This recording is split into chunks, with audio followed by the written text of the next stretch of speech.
हुबाटे तृतीय टी20 मैच रे ऑस्ट्रेलिया को 5 विकेट परास्त कर भारतीय दल इतिहास सृष्टि करिछि। सूर्यकुमार यादव अधिनायकत्व रे भारतीय दल हुबाटे प्रथम टी20 मैच खेली ऑस्ट्रेलिया को परास्त कर सीरीज 1-1 समान करिछि। भारतीय दल हुबाटे सर्वाधिक रन पिछा करबा हासिल करिछि, एक विश्व रेकर्ड स्थापन करिछि।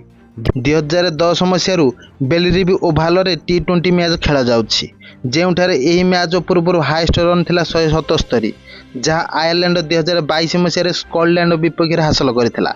वर्तमान भारतीय दल एही रेकर्ड भांगी एक नूतन रेकर्ड सृष्टि करिछि। सूर्यकुमार यादव ऑस्ट्रेलिया विपक्ष तृतीय टी20 मैच रे टॉस जीति प्रथमे बोलिंग करियाकु निष्पत्ति नैथिले। प्रथमे बैटिंग करी ऑस्ट्रेलिया दल निर्धारित 20 ओवर 6 विकेट हराई 186 रन करथिला। कंगारू दल आरंभ बहुत खराब थिला।